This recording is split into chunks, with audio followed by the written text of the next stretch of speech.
happen, what we're going to be doing really is you guys will then take these lessons back to create a resume for us to review. But in order to make sure that process is seamless, this session is going to be really, really important. And if I could please ask once more, if we could all turn on our cameras, that'd be fantastic. That'd be really, really good. And if you're unable to, just let me know in the chat box and I won't bug you. Well, I'll try not to. Hi, Sharifa. Good to see you again. Okay. Good evening, everyone. Please, can we turn on our camera, please? We need everybody engaged. Apart from Elena's told us she can't. Please, everyone should. And if you can, please let us know why. It's really important for collaboration, please. Thanks, Noah. Okay. All right. So just confirming that everyone can see my screen. Can we all see my screen? Yes. Yeah, we can. Okay, I'm gonna stop and share. Yes. Where is Lola? Lola is not on the call. Well, Rachel is not. Oh, okay, Rachel is here. Yeah, she is. He's not here. Where's Shegun? Shegun is the first to join, actually. Oh, okay. Sorry, Shegun. Felix is here. Felix is not here. It's all right. Okay. Follow up with him. Yes, if you can. I think we're just going to make a start. So can we all confirm that we can see the resume guide screen? Is that what we can see? Yes. Yes. Okay. Thank you so much, guys, for joining this session. Basically, I know that it may sound very simple when we talk about resume and when we talk about interview prep, right? But as we go along in this session, I want us to please take notes, think about it in a practical way, and think about your approach, what your approach would be. With building your resume, it's quite personal and you need to make it another work. It's a job itself. If you're not familiar with the saying, applying for a job is a job in itself. This is really going to really, reiterate that, in your mind. So basically today we're going to be talking about the simplicity and the quality of your resume. At the end of the day, that's the key. Simple and quality. When I say simplicity, I mean to the core. So your resume does not need a lot of, graphics, design. Building your resume is not the time to wear your designer skill. Basically, that's what I'm trying to say. When you all start sending your resumes, we don't want to see orangey looking colored resume or reddish different colors. That's not what we're after. If you can keep it black and white, we're after the simplicity and the quality. And as we go along, I will tell us why that is extremely important. Now, there's two things that you need to keep in mind. Your resume is a messenger, right? You want to send that resume a message. You want the resume to do something for you. You want results. And when we want results, can someone tell me typically what we would do to get like a good result? For example, you're trying to do something and you want a positive outcome. What are some of the steps you would take, for you to get a positive outcome? Anyone? Shego is first on my pal on the screen, so I might ask you, what are some of the, just generally, in life, if you want a positive outcome in something, what are some of the steps you would take to ensure that, yes, indeed, you're going to, achieve that goal? I'm sorry? You put in your best, I mean, in terms of time and commitment. Yes, exactly, your best. And, that's how I really want us to see resume building and job application, you need to put in your best. There's something called lazy apply. And as we go, we'll get there. But I just want us to keep thinking about these key things. For you to get an outcome, you want to, you're doing all these job applications, you're spending so much time. But at the end of the day, your end goal is to get an outcome, and you want to ensure that indeed my messenger is going to bring back, the message that I want. So there are a few things that you actually need to do to ensure that that happens. So that's some of the things that we're going to be unbogging today. Before we actually get into what that looks like, let me talk about some of the drivers. So with the way your resume is set up, I don't know if we've all applied for a job before and in like 2 seconds, you just get, unfortunately, blah, blah, blah, something like that. You just get a message that just tells you, unfortunately, you've not been successful at this time. Or after 24 hours, after the job application, you just get that type of message. 99.9% of the time, your resume has not even been seen by a human being or by a person. It's a computer or it's a robot, basically, that has sent you that message. So that's going to happen. Not saying that won't happen, but we want to reduce the chances of that happening. We want to ensure that, we don't have that kind of situation happening to us. If at all, it's very, very much reduced, and it's not the main thing, or it's not the main focus. Now there's something called the applicant tracking system. So what this system does is, because let's be honest, if a recruiter is getting over 50 or 100 or 200 or 300 applications, it's not realistic for them to open all those applications. Like, they won't open it, actually. They're not going to open all those applications. But they have, systems doing the job for them. And it's called the applicant tracking system. There's a whole lot of software that does that job. So what that does is really, it's going to rank and filter a lot of applications and then choose the one that matches exactly to what they're looking for. So if you don't belong in that category, then you and I will be getting, unfortunately this, unfortunately that. So when you're doing your resume, think about the ATS. At the back of your head, think about, okay, what am I feeding the robot, basically? Will the robot be happy with my resume? Is that going to look good, to the robot? How do I increase my chances of actually getting my resume to a human table? So, practical example, I've had the privilege of working very closely with my program director at work. And I was looking at the mobilization pack, right? And I saw resourcing, and the full 5 resumes actually got to HR table.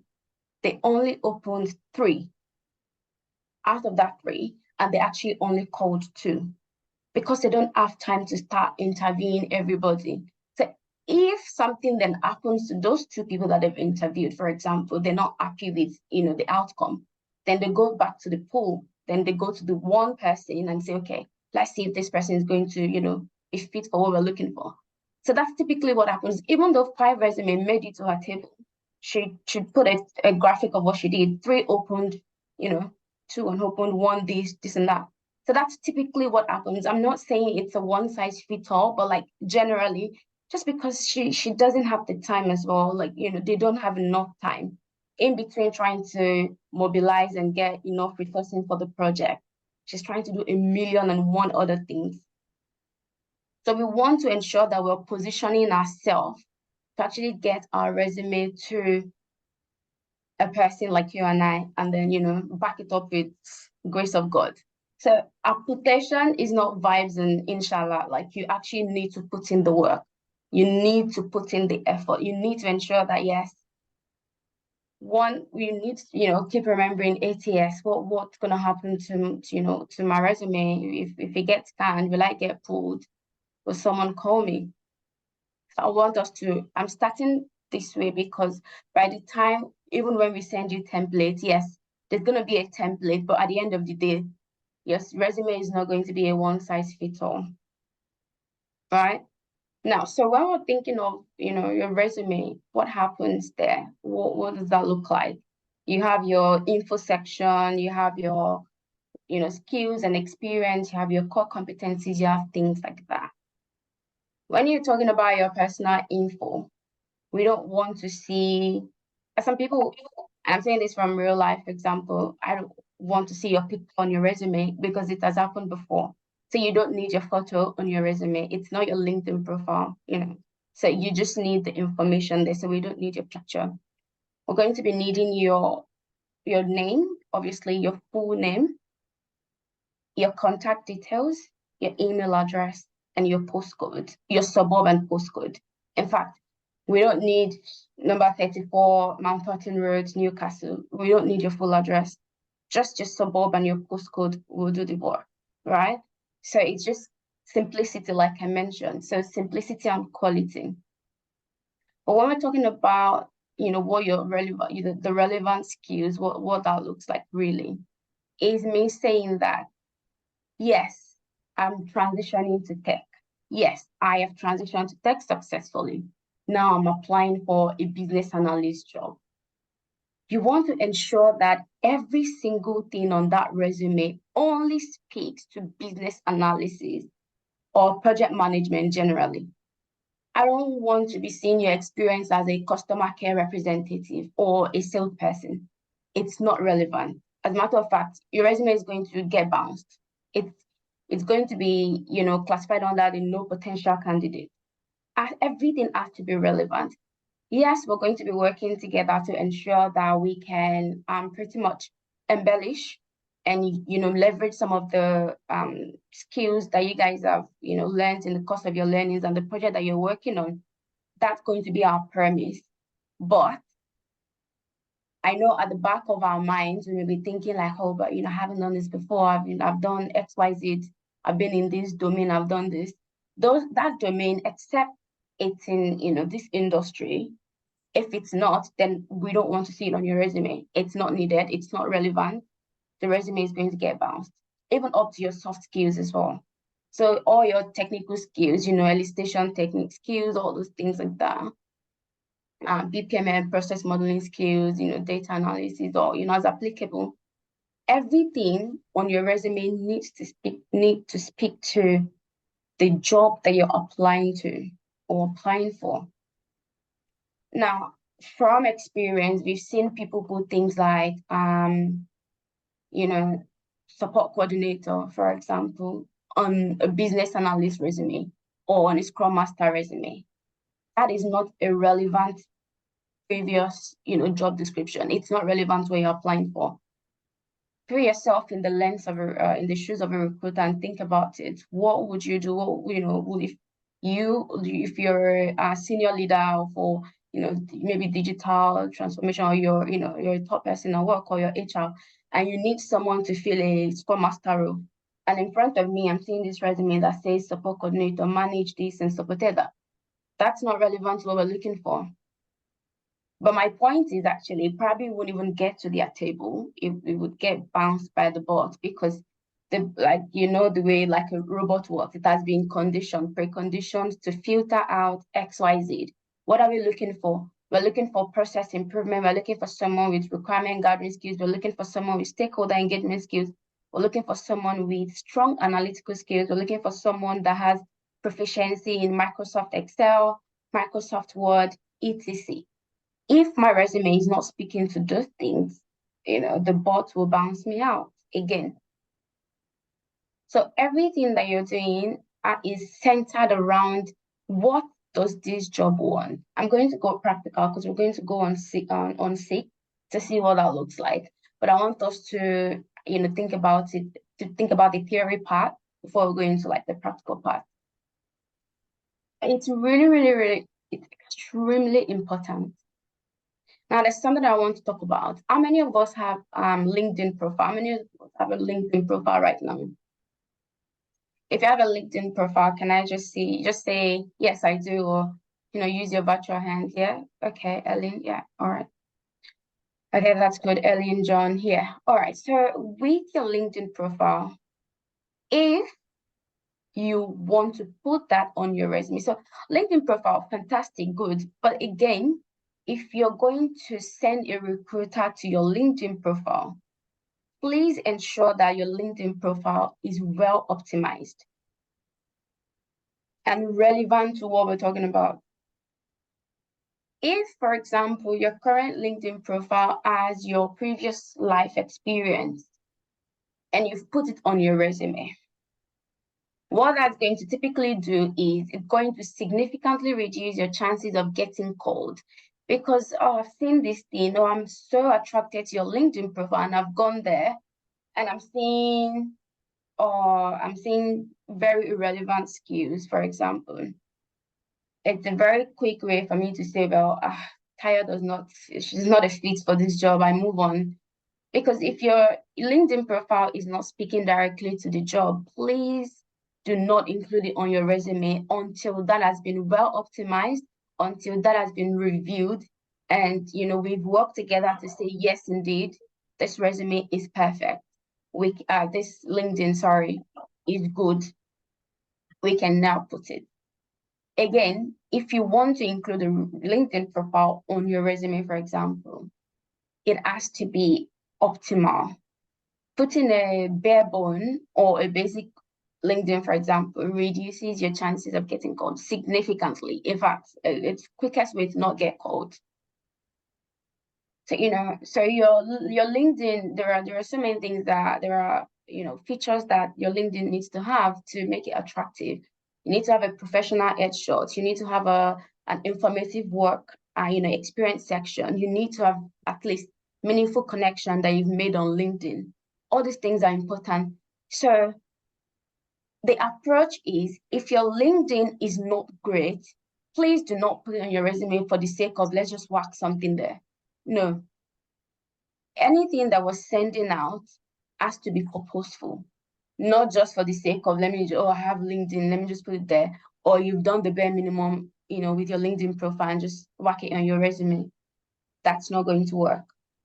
So for those who currently have a LinkedIn profile, yes, we'll work together to optimize that. But please, whilst that work is going on, or whilst we haven't finished that work, do not include it on your resume until it's good to go.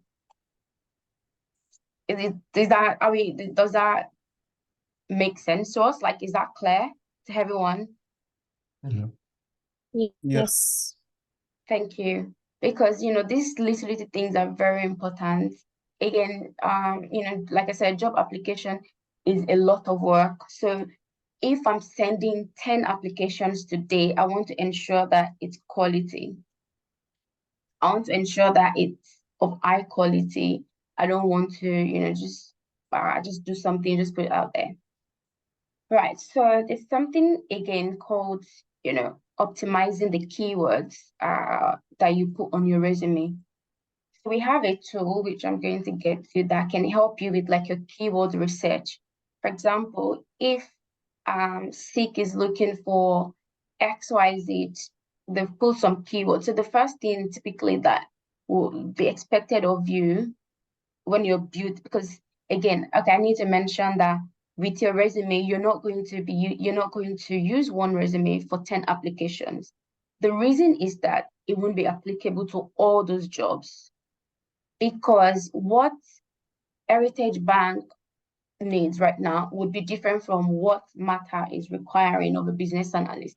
It would be different from what Tally Group is looking for, or be different from what RSCV is looking for.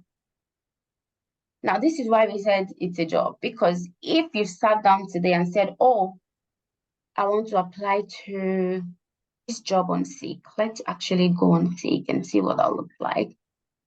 I want to apply to this job on Seek today, and the job is telling me that, okay, this is looking for a technical business analyst, someone that has integration skills, or someone that's got any sort of skills really, but my current resume does not speak to it. And I can't use that resume until I have searched for the keywords in that job application. and I've matched my resume to actually speak to that keyword. Not that I'm not using buzzwords, I'm using keywords because you would strategically place them in your resume. It's not just about, let's go to seek now. It's not just about, oh, I've seen this job application, let me just quickly, apply. No, there's a technique to it, right? If we come to seek right now, let me just click something very random. This job application right now, they're looking for a demonstrated proficiency in using various business process modeling techniques, tools, blah, blah, blah, having high-level negotiation, consultation, effective written and oral communication, skills for using a complex program, project environment. Now, if I were to apply for this job, for example, the ATS is going to be looking for keywords that Tayo has got in her resume. What does she know about system integration? What does she know about digital transformation? Does she have BPMN skills? Does she have facilitation skills? Does she have effective written and oral communication skills? Now, the tricky bit is, if on my resume, I've got communication skills, right? The ATS is unable to mark that for me because I don't have oral there, even though I've got communication skills on my resume. So with skills that would be appearing on Seek, for example, you need to ensure that it appears the same thing on your resume. Now, I'm not saying that just copy and paste proven high-level negotiation consultation. No, that's not what I'm saying. I'm saying, and before you apply for any job, you want to read what's there.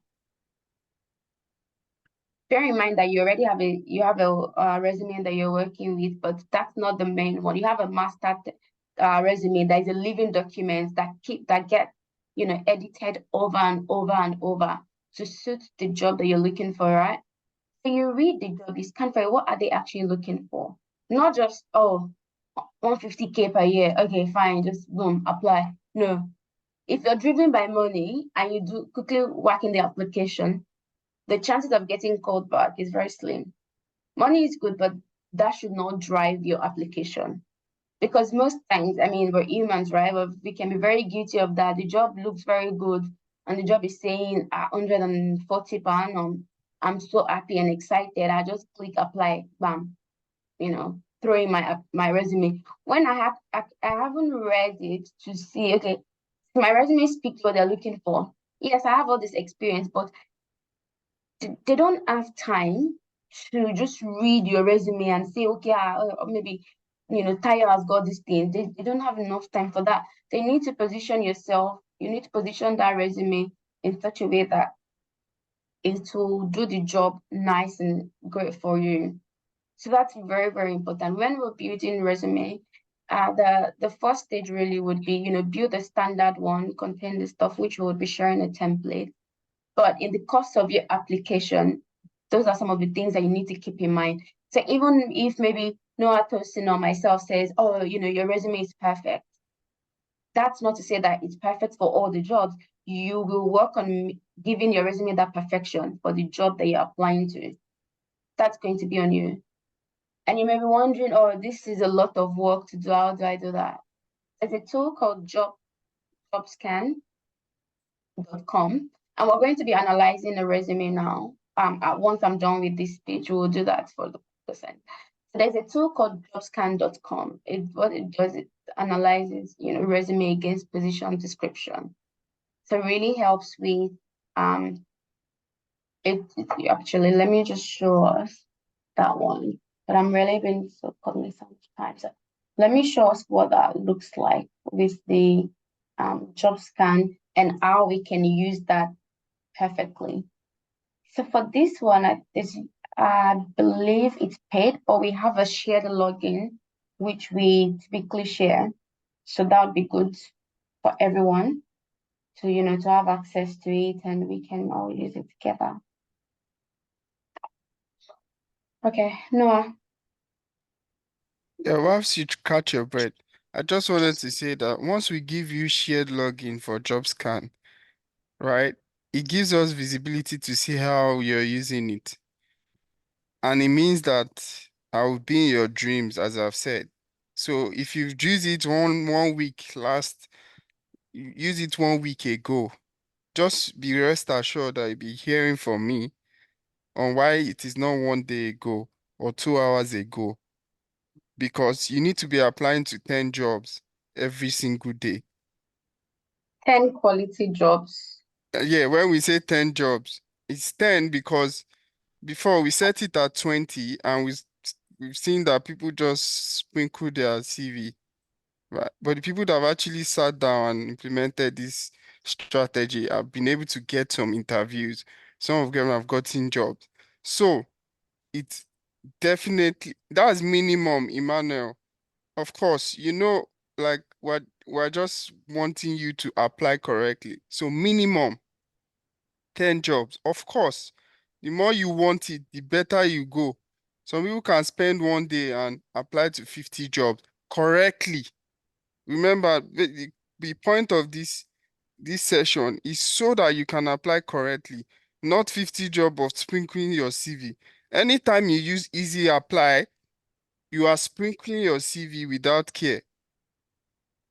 If you use easy apply, it's like try your luck. So please, thank you, Tyre. All right, I'm going to talk to us about what Noah is saying about easy apply.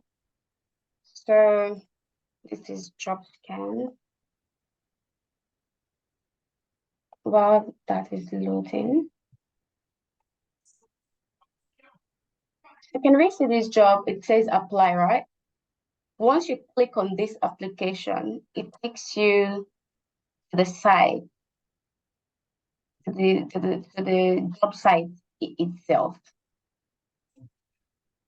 So whilst that is loading, let me log in to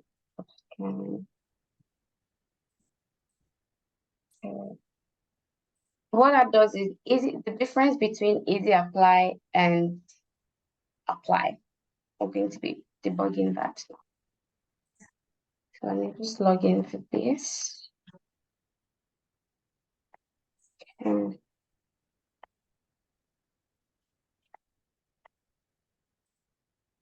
Okay, now that's done. So we're going to do a practical example of what this looks like. So let's search for a job and see. Okay, so I'm looking for business analyst. I've gone to classification. I've gone to this. Okay, I'm just going random, just put free spin here. And then, okay, so let's look for a job. All right, let's say,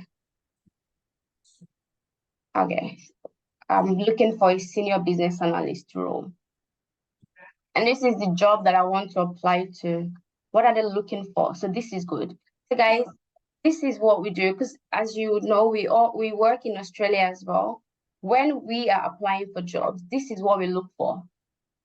When I see easy apply, I just save that and do that application when I'm just chatting with my friends or when I'm happy. But when I'm serious about I need a job, I look for a job application that has this apply, because what that does is it sends me to the application portal and I can fill out my details and I can be sure at least this is going to their own direct tool, their own direct software is going to be scanning my resume against what they're looking for, not just quick apply that sends me to 6 repository where I'll be waiting to get picked up by a recruiter or something if I get picked up or not. So that's really, really important. When I'm looking for jobs or when I'm sending job applications, most times I ensure that it's a job that will actually send them to the application portal. Like, it doesn't take time. It only takes about 2 to 5 minutes extra of your time where you populate the details, which you already know it's your work. Now let's do an application together. Let's scan this job. So this is Tayo. Tayo wants to apply for a senior business analyst role with Brisbane Catholic education. Now, what are they looking for? This is typical example you're trying to apply for a job. you need to read what they're looking for. Again, for two reasons. Number one, to see if your current resume is a good fit for it. Number two, to get familiar with it. If a recruiter calls you tomorrow and says, "Oh, hi Tayo, I saw your resume. Can you tell me, I'm calling from Brisbane Catholic Education Office, blah, blah, blah. So can you tell me what your experience looks like? Can you tell me what you've done?" You want to be like active. You want to give up. You want to drop everything because you're not just thinking, "Oh, which job is that?" Which, probably happen, but at least you have an idea because you've read it. So basically, what we're going to do now is we're going to read this. What are they looking for? So the role is, you're going to review day-to-day operations, blah, blah, blah, provide analytical problem-solving skills, communicate and collaborate with external. Okay, that's fine. I have all the skills. I can communicate, I can collaborate, I can review current workflow and improve future operations. I can document processes. Does this sound about the role? Is there anybody here that finds this extremely alien or, oh my goodness, what are they talking about? Do we kind of like understand what this is or what we need to do? Or it's extremely strange to us if you were to be applying for this job? Can I get responses, guys? Yeah, I understand. I understand. Just one person. If we were applying for this job and you've read this thing, would you feel confident to lodge an application based on what they're looking for? Yes. Yes. Okay. All right, that's fine. Okay, so what we're going to do now is we've read it. Okay, they're looking for all these things. This is about me. All right. So what I want to do now is I want to then test the concept. I have this beautiful resume that I've done. I want to try and see, okay, this is my resume. I want to try and show, I want to show you guys what my current resume looks like. Okay, so this is Tayo's resume. Does this resume look good? Would we say this resume looks good? Any okay. takers? Yeah, it looks attractive, nice, and good. Anyone? Does this resume look good to you? It depends. Okay, that's No. a good. No? Okay. All right. Anyway, this is the resume that I've put together for this job application. So, this is my. So let's see why Jude said no. Why is he Oh, not? did someone say no? I thought you said it depends. Yeah, Felix said it depends. Jude Oh, said okay. no. Oh, I Category. didn't hear that. Sorry. That's fine. Like Jude, can you tell us why? Oh, in the chat. Okay. Oh, I saw charcoal and chops there. Charcoal and chops. Yeah, it's the name of the company. That's where I've worked. That's the company that I've worked. What's wrong with Yeah, that? it's a real company. Yeah, that's not a. Is that our only reason? Okay, no worries. I just wanted to understand, but all right, Tayo, go on. Okay, so this is my resume anyway. My name's Dave Reed. Right, okay, so I have seen this nice job. I want to apply for it. So then I'm gonna just copy the about the role into my scanner to see how I'm tracking or what that looks like. Okay. All right, so with jobscan.com, it can do a lot of things.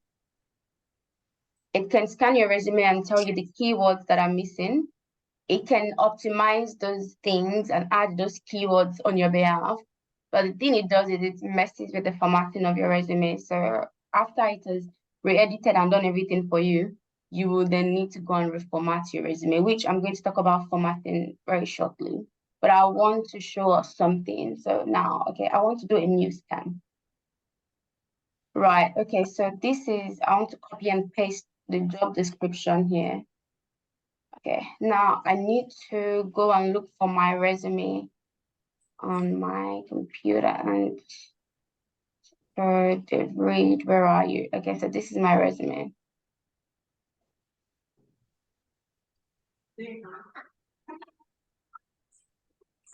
Okay, so I've got my resume and I want to be sure that I'm not wasting my time. and I want to be sure that I'm going to get a result. So we've got the scan and the Power Edit. What Power Edit does is it edits your resume to match the PD, the position description or the job description. Now, but I want to see what this looks like for me, if I'm going to be successful at all, if someone's going to even call me when they find my resume. What do you mean we're playing? Yes, so, right, okay. So my result is ready. It's this one. Right, okay, so I'm currently sitting at 36%. I mean, even if you're not very proficient with this, is 36% a good percentage anywhere in the world? Would you call you if No you way. exactly? You wouldn't. So you wouldn't call you as well. So we need to think about, what would I do as well if I were to be at the other end of the line? Does this look good? To be on this green zone, you need to be reading at least 80% or 85%. So it's good to show errors, so then we start to think about it more deeply. Now let's look at why the job scan is telling me that I'm on 36%. Okay. All right, so the first one, or I'm just going to quickly mute the sound.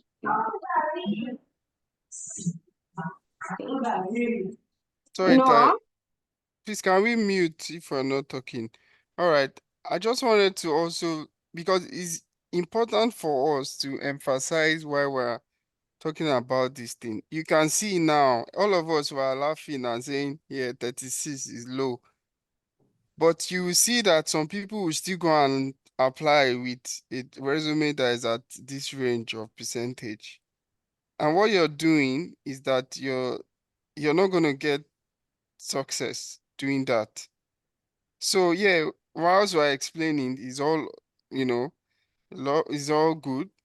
We need you to actually think about it more deeply when you're applying and make sure that what we are saying here, you take it on board, because that's the way you'll be successful in this journey. 36% is not going to take you anywhere for the reasons that Tyros has explained, in detail. So you can see a CV that looks attractive, good, has some keywords, most keyword, etc., but still sitting at 36%. And when your ATS scans this, and then they get 36%, they don't even shortlist you for anything for the next stage. So please, it's important that you understand this. Really important. Extremely, extremely important. So I want us to quickly go through this mistake. Again, very cognizant of your time, but this is really, really important. Now, this thing is telling me that we did not find a phone number in your resume. Some recruiters prefer a phone call to email. Now, let's go and look for my resume. Did did she indeed forget to put a phone number? Oh, she did. Taya did, but because of the formatting of this resume and because of where it is placed, the bot was unable to actually scan my phone number. So it's there, but it was not scannable. Okay. So that's one. The job title, again, they're looking for a senior business analyst. There's no reference in my resume that says that, because what happens is research has shown that typically a recruiter would, if in fact even get to their table, they probably spend 6 seconds. Oh, does this person have data skills, reporting skills? No, does not have. Move on. That's it. So that's why it's really, really important that you're reading the position description and matching your resume, not closely, match it to actually reflect those key things that they're looking for. Now, if we go to skills, it says 12 issues to fix on my skills.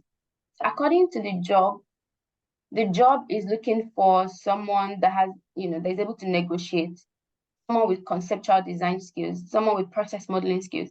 someone that has design development, information system, IT, things like that. I don't have it on my resume, which is why I have all these red things. Document business process. I currently don't have it on my resume. Data flow, I don't have it. I acknowledge that some of them are not critical, like, like chatting, for example. This is not critical, but like I'm lacking all these key things: process modeling, design development, documenting business process. These are key things that they will be looking for from a typical BA. Data flow, I don't have it. Now, if we go to soft skills, I don't have that as well. Problem solving, my resume is lacking in strong analytical skills. And this one is very popular because what happens typically is even if you have analytical skills on your resume, the bot still would not pick it because it doesn't say strong analytical skills. It's the same thing. If they're looking for someone that is proficient in Microsoft Word and your resume says MS Word, they're not the same. They're not the same. Remember, it's a programmed tool that they're using. So it's find and replace, drag and drop. They've put it there. Scan for the resume that have XYZ word. Even though you have strong analytical, you have analytical skills and are looking for strong analytical skills, it don't say, oh, I've got analytical skills on my resume, move on. Put strong analytical skills on your resume. Has to be the same. How many of us know, like, if you're chatting with, personally, I don't like chatting with, like, using chatbots or something like that. If they've programmed particular information there and you're asking XYZ, things keep driving you back because it has not been programmed to give you that information. It's not like the bot is not trying to answer you, but it has not been programmed to give that information. The bot is unable to provide that information to you. So this is what this looks like. There's a lot more that can go into this in terms of then you now doing like a power edit to then show that, okay, it's going to load your resume and find these words, into your resume. But so these are some of the things. It's helping me with the things that my resume is lacking right now. But it has, messed with my formatting. So you need to go and do the work. This is the way JobScan works.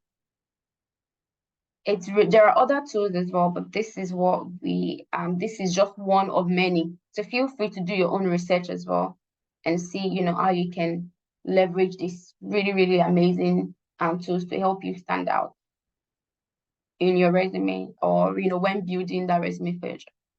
Does anyone have any question?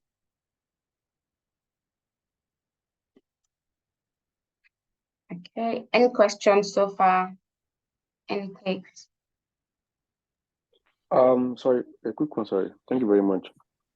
I was going to ask if I've seen some missing word in my that are missing in my resume and I would like to input it. If it is basically in the job, let me say my past experience, I think that should be under past experience. And if I have seen something like maybe relating to, let me say, core skills. So if I've seen something like some stuff missing in the job experience, I just include it in job experience. And if I see something relating to skills, I'll just include it and I'll leave it like that. And I'll scan it again and see how far if I'm right. Was that your question? Sorry, I was just waiting. I was going to ask, like, if I have anything missing in my job experience, I'll include it in job experience where I'm right. And if I've seen some stuff that are missing in my business skill or skills, core skills, I'll just include it and optimize it again and search for it, right? If I'm right. Yeah, so basically what that looks like is if after you've scanned and it's telling you your resume is currently lacking, effective communication skills, for example, obviously that fits in the skills section. However, in the job description itself, you have to then make that call to see how can I strategically place it in the description itself. Okay. So, we typically encourage to use action words, when you're doing that, like starting with when you're describing your job, your previous experience, for example, you want to use action words like, oh, managed, led, supported, facilitated, things like that. So you need to it's not just dumping the word in your resume, right? It's about strategically placing it in your resume. At least it should appear at least 2 to 3 times in your resume. So again, that's where the work comes in, reading it over and over, understanding what they're looking for, and see how you can then, move things around, reward it to actually match the job description, and then take it back to that app to say, okay, yeah, it should be taking you to like 85, 90 in the green zone. The green zone. Yeah. Like I said, if you read the position description, of course, you can't just copy and paste what they've done. Like, so yeah, yeah. So you just need to mirror the position, the job description. That's what I mean by PD, position description or job description, as you want to call it. Mirror it closely, read it, and then those key critical words that you're looking for, make sure that it appears on your resume. Like I gave an example earlier. If they've put proficiency in Microsoft Excel, and you've gone ahead to put proficiency in MS Excel or proficiency in Excel, you're as good as not putting it there, because then it won't fit into what they've told the bot to look for.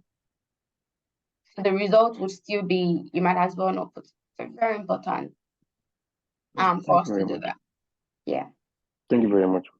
Okay, so I've also got like a link here that we're going to share after this session. It's a resume builder. So basically what that does is it helps you with like the right formatting and things like that. To help if you're not very good with using Microsoft Word, this can help you. I think it's a free app as well. Okay, so I've mentioned your resume just needs simplicity and quality. We don't want to see you sending us resumes that has a table or a chart or graphs for us to review. Please, let's just keep it nice and not, over designed. Now, another thing that could potentially happen is misuse of headers and footers. So do we know what header looks like, header and footer in the Microsoft Word? Is there anyone that doesn't know what that looks like? Yes, no? No, No, you don't know what it looks like? I do know. Okay. So again, you don't want to place important information there. Things like your contact details, things like your, address. You don't want to place them in the footer. You want to ensure that it stays where the bot can scan it, because the footer is not accessible to the ATS. You want to ensure that you're not placing things there. I think for the sake of people that may not know what that looks like, let's do that. So for example, if I wanted to say the formatting of this, your name, your email address, your contact number, your suburb, your state, blah, blah, blah, things like that. You want to ensure that they stay. Let me go to the footer of this page. So you don't want to put them here. This is the header. So if I say something like, so that stays there. That's there. The resume is not, the ATS is unable to scan this information that I've put there. You want to ensure that you stay away from your header and the footer when putting together your resume. So everything should be, this typically would be the format. Your name on top, your email, your phone number, suburb, state, and postcode. We don't need your full address. Privacy policies. We don't need your full address in your resume. Is that clear? Does that make sense to us? Also, another thing is reference. So referees available on request. No one needs that. Please do not put referees or references or any of those things. It's not required. It's not needed. It's a waste of space, waste of time on your resume. I would focus more on quality. What am I putting there? If a recruiter or your potential employer, if they need you to send them the list of your referees, they will ask you. You don't need to put down your resume. That's not needed. Reference available on request, all those things. Now, like I've said, contact information at the top, ensure that your resume is readable. The key thing is, if you look at your own resume and you quickly scan and read it, is it easy to read? So this is me assuming that we've now landed on the table of a recruiter, right? Can they read what they have in front? Is it like, can they just scan through it and see all the important things that they're looking for? Like I gave an example earlier. She just looked at open 3 and went with 2 randomly. Maybe she spotted key things that she loves on that resume. She just went for it. That's it. 5 resume, open 3, called 2, left 1 to, chances. If you're like, maybe someone you say like, oh, my prayers or something like that, your prayers go so far off and someone decides not to show up, then they'll go to like, the second. So you don't want your resume to be a second option. You want it to be like top. You want it to be like at the top of everything. And the beautiful thing is that when it comes to like ATS, it's not sensitive to like the length of your resume. But please, it would be nice. Typically, keep your resume to like maybe max. If you want to claim like 10 years experience, 3 pages, but I'll keep it 2. I'll keep my resume 2 pages. 2 pages is quite decent. 2 pages is very decent. The ATS is not sensitive to that. It's just all about the information. The thing is, if you've gone to crowd it too much, and it gets to a human table and they look at it and they get a bit tired, it's like, okay, let's go to number 2 because you haven't fed it with a lot of information. Felix? Just a quick question. Because you're saying if someone has a 3 maybe 10 years experience, you should just keep it within a 3 page. Okay, say for example, some of us who probably don't have experience in IT, some are in engineering, finance. How relevant are these experience in terms of inculcating it into our resume in applying for a BA role? Yeah, now that's a very valid question. I don't know what time you joined or when you joined. I did mention previously that we're going to keep all skills and experience. We're going to ensure that they're relevant to the role that we're applying to. So yeah, whilst your engineering role experience skill is absolutely fantastic, that's not going to be relevant for this job because again, like the example that I showed, those Catholic people, they're looking for someone with business process modeling skills. They're looking for someone with, someone that can gather illicit requirements, someone that has stakeholder management skills, things like that. Someone that has skills in UAT, and my resume is talking about engineering initiatives and things like that. I won't get called. So what that would look like is, to answer your question, Felix, it would be there's going to be some embellishing happening in that spot. So the skills that you've learned, whilst learning, again, there are some transferable skills that we can work with in the course of your previous career that would be relevant, but we just need to strategically format those skills to reflect your current state. So we are not going to be able to use anything engineering, anything nursing, anything education, teaching, or any of those things, because again, they are not relevant. Let's bring it to for example, you want to go, you're in a hospital now, right? So they brought someone and they said, oh, this person, yes, is a doctor, but on paper, this person is actually a teacher. Would you feel comfortable for that person to treat you? No, because they're not, what you're seeing on paper does not match what you're looking for. I don't want to see teaching skills or experience when I'm looking for a doctor. Noah? Yeah, you've said it all. Just wanted to add that so in cases where of course you've been doing some things not IT related, we know that. We'll work with you to make sure that we tailor at least the first draft we give you Yeah. kind of like align to general BA. So for example, if you've done support worker in XYZ company, we can say, oh, for that period, earlier, maybe 3 years ago, you did something like project coordinator. But in the experience, like your day-to-day, what you're doing would be more of project management and business analyst roles and responsibility, matching the job description that you're applying to, right? So we will just be embellishing where we need to and changing, moving things around.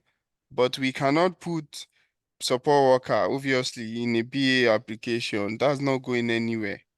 Yeah. Do you understand? And if you're an engineer, like we can put you can even say project engineer and start to infuse some BA job roles and add some project management. It's just about being tactful, trying to mix and match things that are relevant. Project management is still relevant to BA, as you know. So we try to format it that way so that you get the best outcome. Okay, Tosin has some. Tosin, Yeah, can you hear me? now we can. Yes. Okay. All right. Good morning, everyone. It's morning in Nigeria. But good evening in Australia. Yeah. So just wanted to add to what Tayo had said as well. So when Tayo says don't put it on your resume, it's not relevant. Don't think, oh, it's not relevant at all. You get it's not it won't the aim is for you to actually get the job. If you put it on your resume, the truth is you are limiting your chances of getting the job. But it doesn't necessarily mean it's not relevant at all to what you're going to be doing as a business analyst. You get Right. if you worked as a financial analyst, for example, you get we would not advise you to put your role as a financial analyst on your resume because most likely it's not going to get you the job. However, you might get on the job and you might be doing things in relation to financial analysis. So your experience as a financial analyst Comes is to actually play. going to help you in your role as a business analyst. So technically, it's relevant, but it's not relevant to get you the job. Yeah, thank You get. you. Very So valid. I just thought I should pass that across. Yeah, and on that as well. So again, going back to counter what I said earlier, right?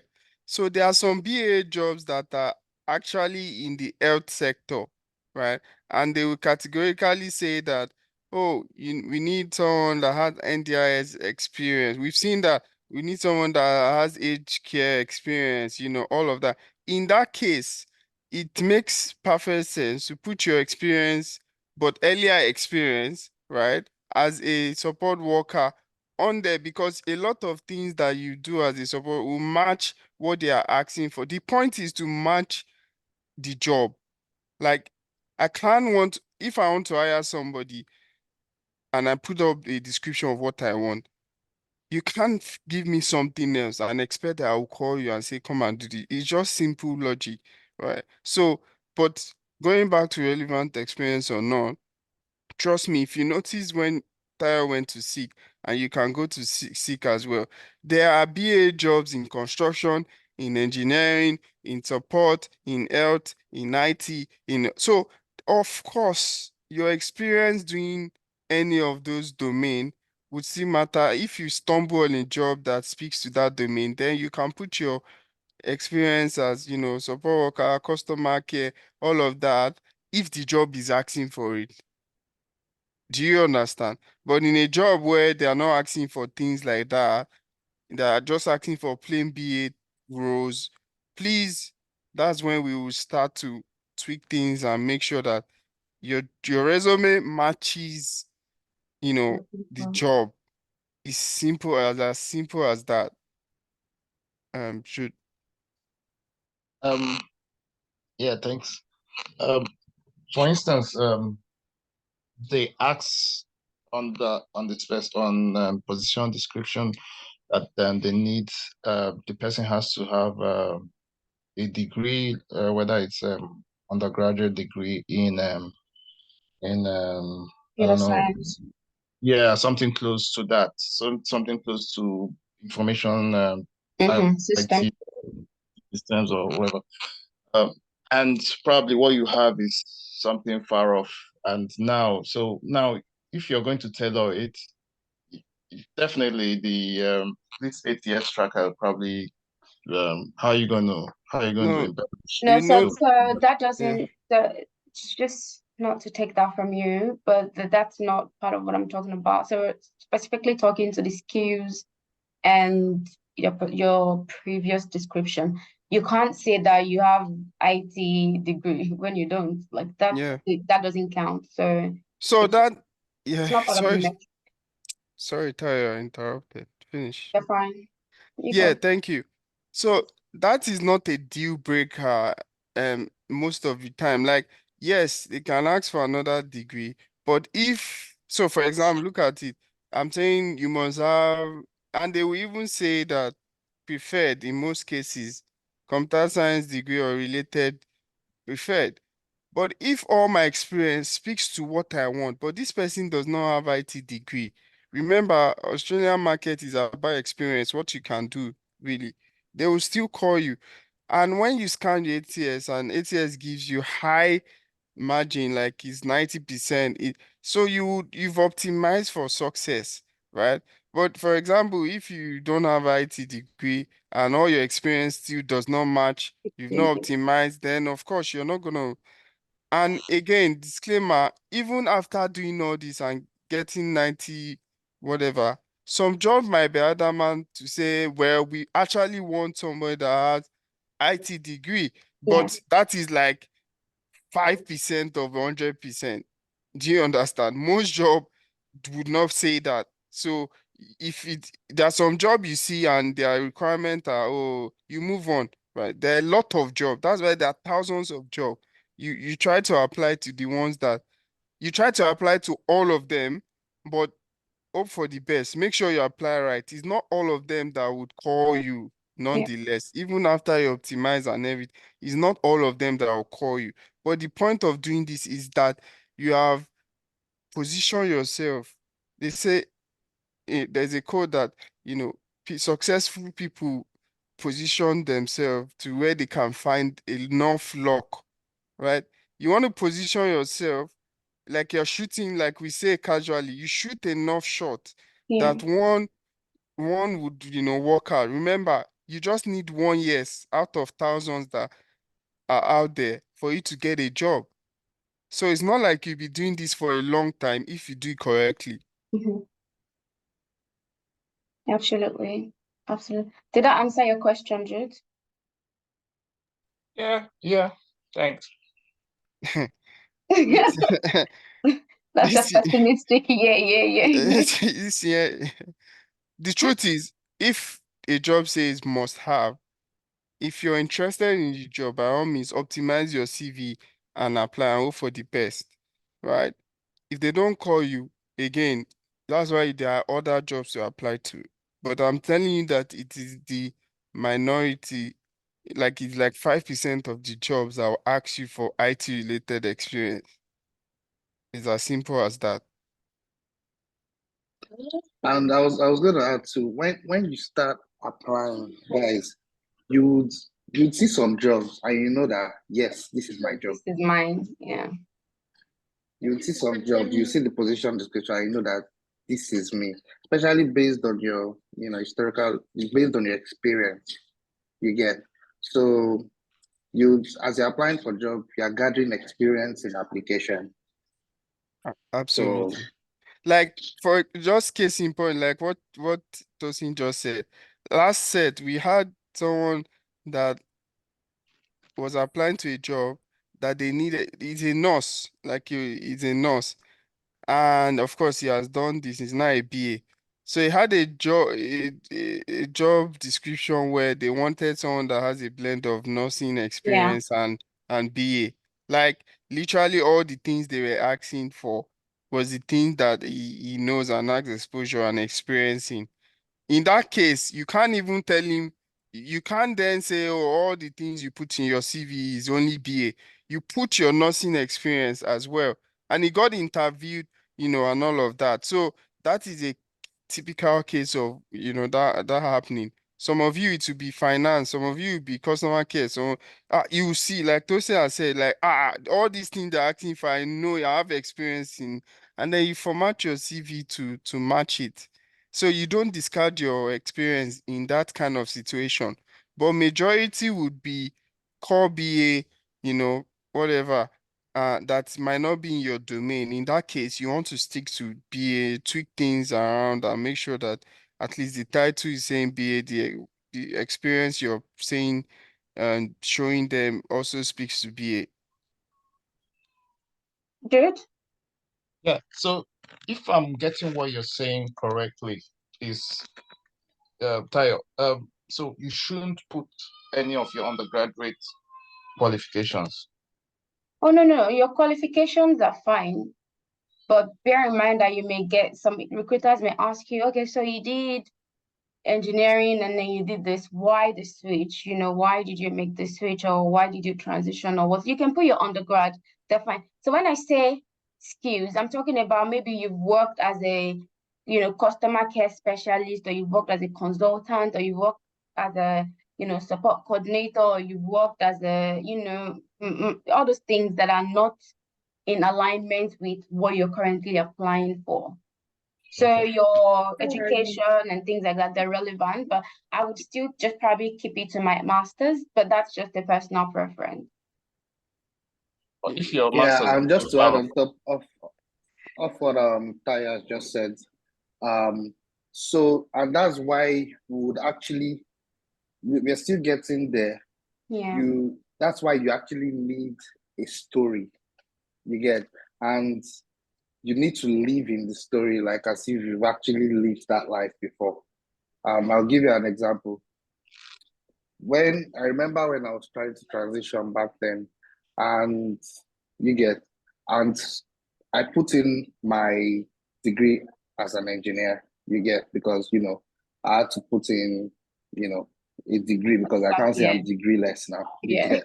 So I remember the project manager back then asking me that, oh, you've got all these engineering degrees and these master's degrees and all of these. And you've also got all your certifications, your scrum. That what was the switch like? Why didn't you go the engineering route? Why are you in the project management space? You get. So I had to download my story point, and trust me, after downloading that story point, see, even if you take that story to President Biden, he will chop it. Mm-hmm. You get. So this is where it ties down to having a story, and we are getting there. Don't worry. Okay. Rachel, thank you, And Tosin. and they love the story as well. It can be the game changer for you because you're now unique, especially if you tell a convincing story. You're now unique. You're now somebody that has shown that they are adaptable. Like if you put adaptable is one of those things that they want, that they like, you're showing that you can learn anything, you can perform any role, you can pivot.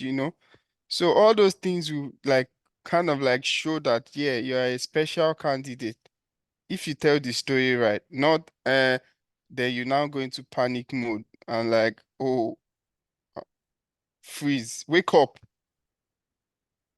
Yeah. Are very important because again, guys, anything we put on our resume, we have to be prepared to defend it. And the story has to align. Like you need the same storyline every time, which we're going to get there, like Tosin said. I think I saw Rachel. Do you want to say something? Yeah, nothing much, but you guys have covered everything. I just wanted to say I could relate to what Jude was saying, because previously when I was trying to apply for a job, I studied science for my bachelor's, so I put like genetics. Sorry for the background noise. So they were like, Oh, sorry. So they were like, okay, so can you tell us how genetics is related to IT? So I have to start telling them stories because they will always look at that. Always, they will always ask that question. The progression, yeah. Yeah. Oh, sorry. I can't keep talking. My son is stressing. So anyway, that's just what I want to say. Nothing much. Thank you, Rachel. Thank you. So again, it's really, really important, which is why we decided to actually have this session this year. So we can all start to think about it, and we'll be able to answer your questions, concerns, have one-on-ones where required. So another information here, just before we go to the next part, is really about, how you sequence your work experience. So you want to make sure that your work experience is in reverse chronological order. So basically from the most recent down to, the oldest one. So you don't want to start from 2015 to 2017 and then work your, nobody has that time. You start from the most recent one and then you work your way down. Extremely, really, really important. And yeah, so this is the order typically, have the company name, the city and state if you want. Obviously, the job title is extremely important. Senior business analyst, technical business analyst, that sort of projection. And then you want to have the start date and the month. Now, this is extremely important because if the job description clearly says they're looking for 6 years of experience, but you don't have a date, you don't have the start date and the end date, the month and year format, what happens is we're unable to judge if you actually have, so what it will count as zero, basically 0 year of experience. That is what, the system would be reading on that resume if there's no start date and end date. So you want to be very careful. I want to ensure that you have that on your resume, because if you don't, and you just send it out without no month or no date, it counts as 0 experience. We're looking for 5 years, your resume is saying 0, therefore not getting called.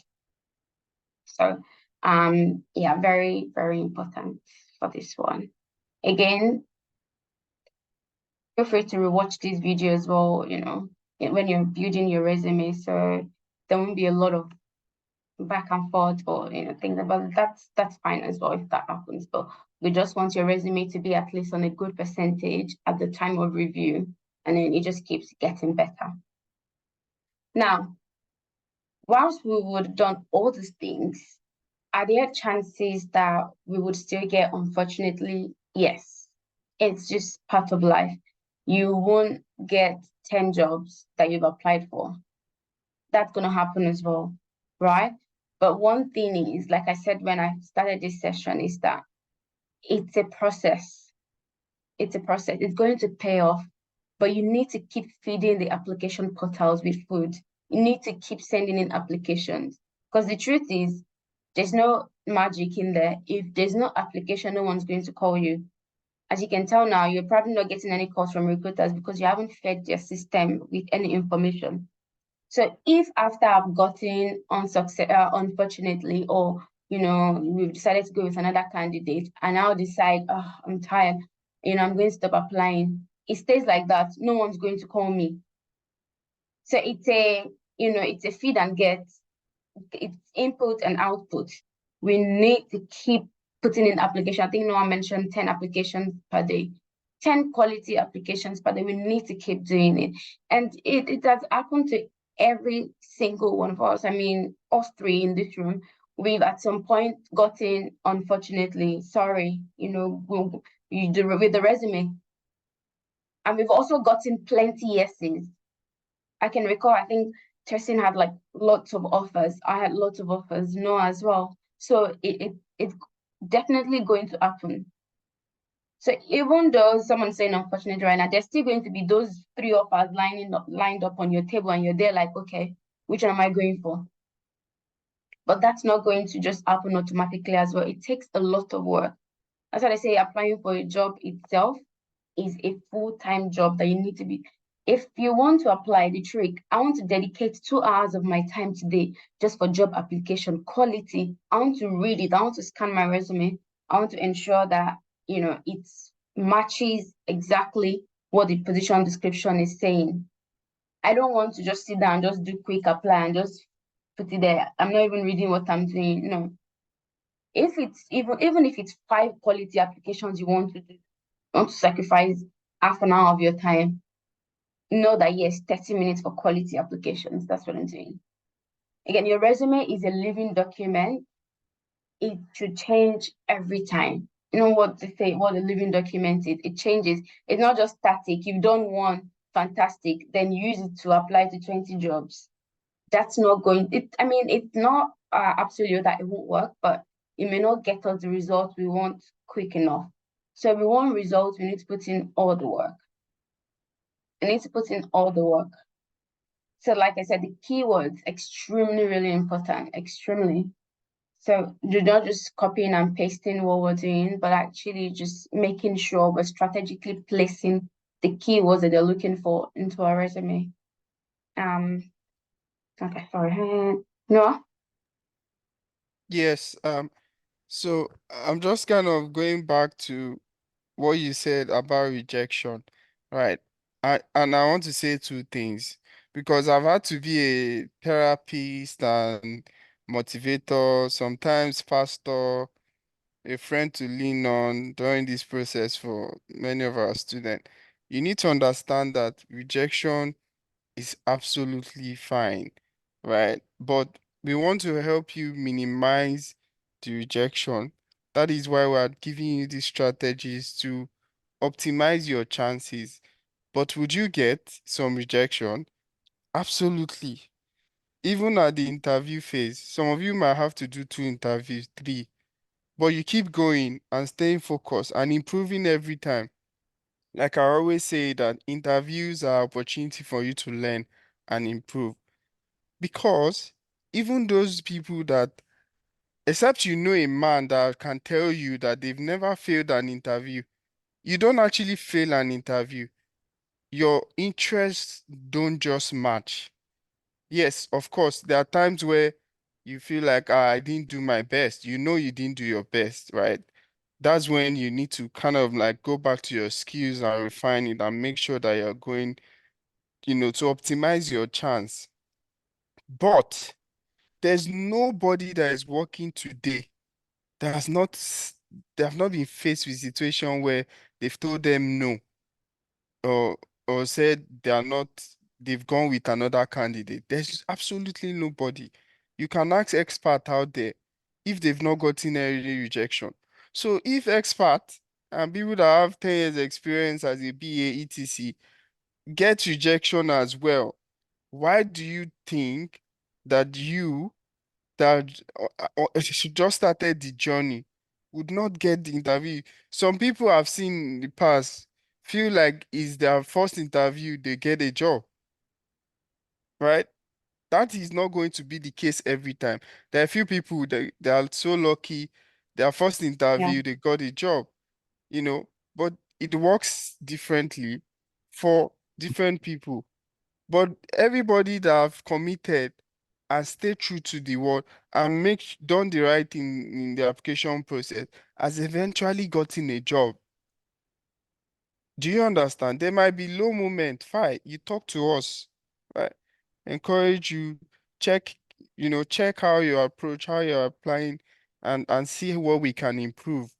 If you apply 1 week, 2 weeks, you're not getting any traction, you know, change the way you're doing things. Speak to us. We can advise you and say, hey, let's try this, let's try this. But the phase you're entering now, things will begin to happen. You start to get calls as we have mentioned this. You have to be on top of things. Always be ready. Always be ready. So please, I just want you to know that you need to manage rejection. Rejection is an opportunity for you to learn. I think that you even learn more when somebody says no, so you can improve and all of that. And remember that you just need one yes. If you shoot 100 shot, you do it correctly, your chances are optimized to get one yes. You just need one yes. Remember. So every time you apply, remember that you want to put in quality, not quantity. Somebody said just 10. There's a reason why I said 10, because then you sit down and do 10 application in like 2 hours or 3 hours. Yeah. It's fine. You do it again tomorrow because new jobs are there, fresh. Then there's next tomorrow, new job are there. You're constantly seeing the new jobs and all. But you do one day, do 50 jobs. And then, you know, you of course you'll be fatigued. Doing 50 jobs or 20 jobs, you might be fatigued. Then you leave it for 3 days, 4 days. You will not see the new jobs that they post tomorrow, next tomorrow. You wait till Friday when other people have applied. I rather you be consistent, do 10 jobs every day, and let's see how we go. When you get an interview, also, we'll get to that phase anyway. Make sure that you are prepared. Um, and then, you get the job, you rest. You now become motivational speaker. You too, you share your experience on your job application process. But you have to sacrifice. You have to suffer. You have to suffer that pain of applying. You need to go through it. Everybody goes through it. I've gone through it. Changing countries, come here. I've gone through it. So we all go through it, no matter your years of experience. Even as we are saying it now, we might need to go through it sometime later. If we want to apply to another job, we will still go through. It's not like it's exclusive, like, oh, it's only for people that are transitioning. People that are already expert also change when they want to change the job, they will go through it again. Thank you. And I thank you. And it's, very, very important because this stage is to build your confidence. This stage is to tell you that, yes, I indeed have what it takes, because you need to believe it so much to get that output, to get it right. Once we get to the interview prep and a few things, we're not going to crowd you with a lot of things today, but we're just going to talk about one major thing that would, define the trajectory of that interview. But before I go there, I just want to quickly mention something, and I want us to please write this down. In your resume, it's important to include measurable outcomes, things that when you're putting in the position description, for example, you want metrics. Previously I mentioned there's not a lot of time to actually read all the things in your resume. But when you see data, when you see figures, you can think in your head, oh, okay, this person was actually a part of this. This is good. What do I mean by metric? What do I mean by measurable achievement?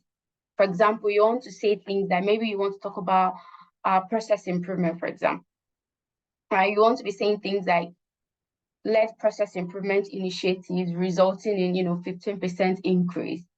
The metric there is that percentage, that 15% or 5% or 10%, in the overall efficiency of the company. So when it finally gets to the human table, that distinguishes you from other people. Anybody can lead process improvement initiatives, right?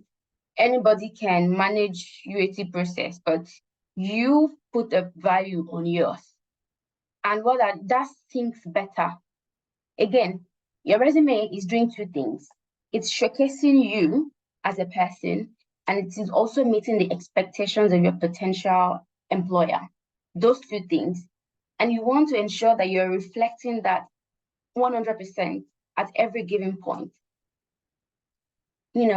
Managed UAT processes, achieving 10% increase in user satisfaction with product. So you want to put just 4 or 5 in your resume, place it strategically here and there. If you have 3 positions, 3 past experiences that you're including on your resume, you want to put 1, 2, 3, just scatter it over there, not too much. Again, but the difference between you and I, maybe I've just talked about, I manage UAT process and that led to user satisfaction. The difference between, Tosin and Noah is that Noah has now told them that what he did led to a certain increase, in the workplace. So metric, measurable outcome, measurable achievement. When you're building your resume, please write that down. Extremely important. And you want to include it at least, let it appear like 2 or 3 times. Because, figures are attractive. You see 15%. Well, yeah, that looks good. You see, if 10%, 5%, that looks good. So you want to do that. That's really, really important. Again, your resume is a living document. If you don't take anything from today's session, please remember your resume needs to change. It's not a one size fits all. It's not a one CV fit all. What applies to Mata, for example, you may not get you in the door if you're applying to come back, or it may not get you into job if you're applying to Westpac, for example. So they're looking for different things, just like you, even husband and wife, they have different expectations. So they all have different expectations, and your resume needs to meet the expectation of your potential employer. Very important, please. I think we only have like half an hour left, but let's go into interview prep. I'm just going to talk about one part of the interview prep today. And this will be like a take home as well. And I know that we haven't gone through some of the potential projects that you could talk about in your interview, but you have one project that you're currently working on, actually two. So group A and group B, they are guys working on the human resource information system and the team working on the website, and you guys are working on integration. In my head, that's like 3 projects. It depends on how you want to word it nicely. So they are working on more than one project actually. Okay, So more than one. like integration is there.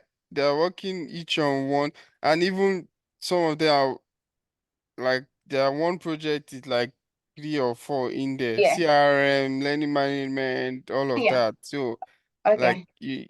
you have like a lot of experience already. Okay, so that's beautiful. I'm going to walk us through, because this is going to be in form of a task. It's not an assessment, but it's a task. It's your story. Actually, it is an assessment because you need to do it. Because once we start in first week of Jan or second week, once we start doing interview preparation, where you guys would come, be professional, wear your professional outlook, and we start to ask you questions. Some of the things I'm going to be talking about in this next phase are the things that we want to hear you say. Tayo, so Joy, before we get into interview prep, just want to check effectiveness, right? So, based on what we've heard so far, are we confident that we can implement what we've discussed? Can we take a CV, for example, we give you a template, right? You reformat it, you take that template, and if you need to watch this video again, you watch it again, understand the key things we've talked about, but then tailor that template, the other CV to make it your own, to fit a job that you're trying to apply using the strategies we've explained. Strategies such as scanning it, knowing where you are, what is missing, then trying to tailor your CV to that. I cannot do it. Raise up your hand. I need more help to be able to understand it. It's overwhelming. I'm confused. I have no idea. Please, this is a learning. Responses, yeah. Yeah, it's a learning opportunity for all of us. If you're still not clear, we can go over a few just for you to understand. Sorry, Because sorry to interrupt. Now, I see a lot of cameras are off now. Guys, when we get to the real deal, your cameras are off now. We only be listening to people that have cameras on. Oh. When you get to an interview or you're applying for jobs, they are not calling you, you're concerned. This session is addressing all of that now. So we expect everyone to be attentive. It's not very encouraging when we see that cameras are off because it just feels like nobody is engaged.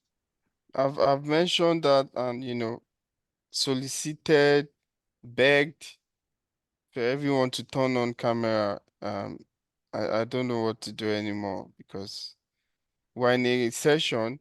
The best way to collaborate when we're not in a physical class is for you to have your camera on, and that is also going to show accountability that you're here and you're not distracted, and help us read body language, because ultimately this is one of the most important sessions like ever, because this is your gateway to getting a job. So please, we need you all to be active and, participating in this conversation. We come to class, we need to turn on our camera. Imagine all of us just turn off our camera. Like, and you're just hearing sound alone. It's not going to be engaging enough. And we need to get into that groove. When you start to work, you can't turn off your camera and be talking to your stakeholders. It's not going to happen. You can't. And I keep begging you guys every time. Thanks, Tosin, because I don't know. It's really Sorry, important. sorry. I think has this been addressed? There was a question on the chat box about if your postcode is in Victoria and you're applying for Queensland. Okay, so how do you go about applying for a job in Queensland when your address is in Victoria? Are you ready to move to Queensland? Does the job say can be done remotely? You need to factor things like that. I would say that in some cases you remove the postcode even If you know you're flexible, yeah, just put Australia. just put Australia if you're open to like relocating, of course. And trust me, there are some jobs that they will not even say remote, but when you get in, you see that Yeah. there's opportunity to work remotely. Anyway, I to be might, I'm safe, sorry, no, yeah, I advise in most cases though, yeah, it would be better for you to actually put a postcode yeah, because ATS sometimes also yeah, sidelines applications based on postcode. yeah, because that might be the Yeah, most important thing for them. Like, I want You want someone that some is here that can do the job, that will not be exactly, asking, that can come to the office 2 days a week or something.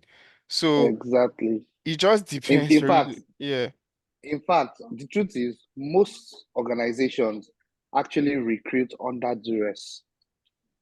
yeah, Like they recruit like, oh, they want it urgently. They want because the truth is a lot of organizations are not good at really planning ahead. You won't see yeah, organizations that need a business analyst maybe 3 months six ahead and month they're time. already advertising the role. No, maybe it's like they need a business analyst like 3 weeks and they just advertise the role. yeah, You get. So they most of the time they need it urgently and they are looking for people that can jump on it very quickly. yeah. And if you are within that postcode, you're already at advantage. The only reason why I've said you can leave it out is, for example, I'm in Sydney. I've seen this job in Brisbane. I'm really interested. I want to apply. Don't say, oh, I'm not in Brisbane. You can apply, right? But in that case, then you Exactly. have to just shoot your shot by removing your Your postcode, postcode, right? exactly. So, Um, uh, Yeah, vice versa. I don't think they should remove it. Like I said, your resume is a living document. If you've seen a job in Queensland and you're flexible and you're happy, pop Queensland postcode on your resume. Settles it, they scan it, they see. Once they call you, if the terms and condition, if it, aligns with your current situation, you go for the job. So it's all about twist, move things around to suit what you're looking for. Remember, the key point is you're trying to meet the expectation of your potential employer. So if that means popping, postcode of your friend that lives in another city or another state because of that job, and when it gets to, okay, so where do you currently stay? This job is a hybrid role. We would want you to come to the office 2 to 3 times a week. You can say yes. And there's also one thing for when you start receiving phone calls, and you really want the job. Don't If they ask you things that say, are you able to come to the office 2 to 3 times, and go and say something like, actually, I'm looking for a remote job. They No, will tell please. you, oh, fantastic, that's amazing. We're just, yeah, we're just looking for, we'll get back to you. They won't call you back. They won't call you back. So you're saying things that more like you're saying things they want to hear to increase your chances. Yeah, Whilst that may not always apply, but 80% you want to at least be their top 3 candidate. Because if you've gone there to say, actually, can I do once a week?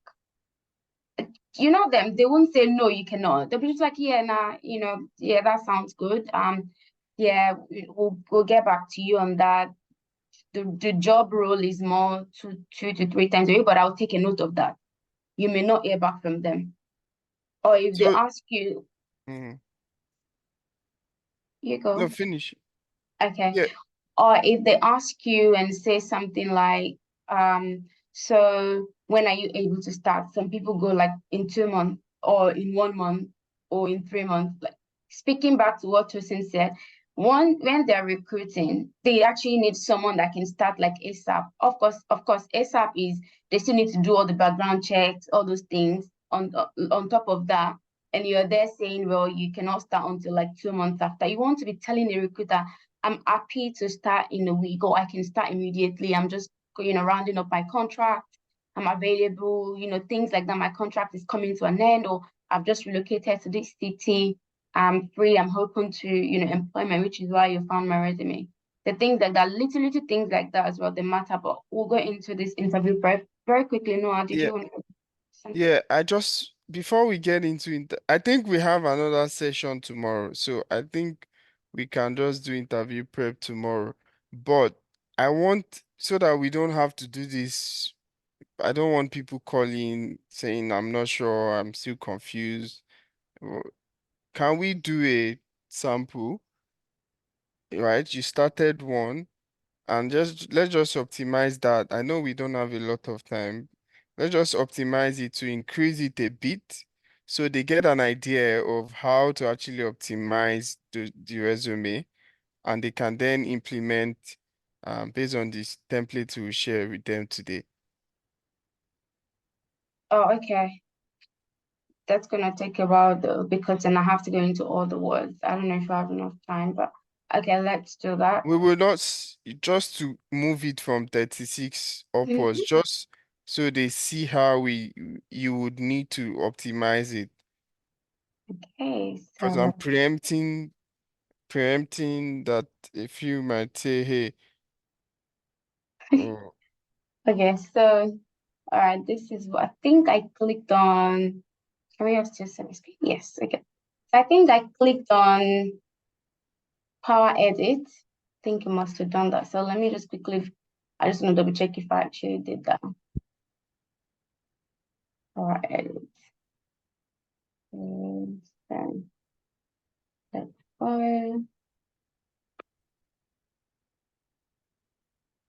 All right. Is there anybody that wasn't here when we did the initial one? Just want to know. So it doesn't look Yeah, I wasn't there. That's all right. Okay, I'll just quickly explain. so the steps, you go and read the job you're trying to apply to. I'll explain and see what that looks like now. Yeah. Okay, so I didn't click. Okay, so I didn't do Power Edit. All right, so John, so basically what the tool is doing is for any job, for any application that you're doing, we would obviously go to seek, look for that job, read what they're looking for, and there's a tool that helps you to see if your resume matches what they're looking for. The goal here is to ensure that you're able to meet their expectation and you're able to present a resume that actually works for them. Now, to do that, you read about the role, what they're looking for, what the skill set that they're looking for. You copy and paste it, and you take it to jobscan.co. You do the new scan, which is what you saw me do previously, and then you scan it against the job description. So basically you're scanning the information in your resume to the job description, and that's going to tell you. So what that gave me, scanning is telling me that I'm currently in the red zone. I'm on 36%. My resume at the moment does not suit that job ad. So essentially, I probably won't get called. I probably would be getting, unfortunately, this thing, that one, the automated message. So yeah, so that where we're at. That was what we did probably before you joined. So some of the errors that is spotted was the fact that I don't have the job title on my resume. I don't have my my email address is there, but the ATS or the scanner couldn't scan my contact information. My date formatting is wrong as well. I also don't have all of the skill sets that the PD is looking for. So negotiate, business analysis, conceptual design, process modeling, etc. So I don't have things like that on my resume. They've also requested for problem solving. They've requested for analytical skills, which I currently do not have in my resume. So what I'm going to do now is I'm going to try and see what I can do to increase my chances of getting this job. So now I want us to do like a proof check. Okay, so this is my original resume. Where is Dave? Okay, so Dave is here. Okay. So I hope that you guys understand that this template also was part of the issue because the phone number is there, but because it's like templated and the design is blocking some things, which typically happens when you go and do fancy design pictures and all of that, then the ATS cannot read what you wrote, then it becomes a problem. Also, I would say that please use Word document rather than PDF. Sometimes PDF also has that issue. When ATS is scanning, they can't see the word when you've turned it to PDF. So use Word document most times for your application, but make sure it's well formatted. So we would, yeah, let's continue. And so the thing with this current resume, by the way, this is a real resume. We just doctor the name and change the details. This is actually someone's resume. So what they've done is they've placed them in like boxes and things like that. That is actually really hard to scan. And they've done all these tables and boxes and putting them there. But anyway, so the ATS has told me that they couldn't find my phone number. So what I'm going to do now is I'm going to come here and make this smaller. Actually going to probably delete it. Can we use our simple Word document format that we Okay, I'm have? unable to actually copy this resume because I need to copy one after the other. So I have another resume that I can use to do editing. Let me see what that looks like. That's why I wanted to work on it on this document because like So you can't. we don't advise you to use templated resume like this. So just show them the CV format, see how it contrasts this in terms of simplicity and formatting.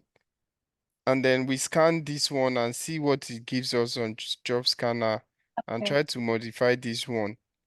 Right, okay, so let's use this resume and then scan this one. So let's find. So I'll see the result that I get with this one.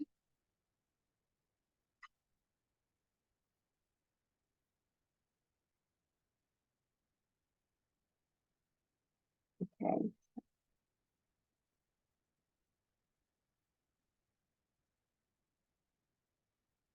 Okay, so let's do this one.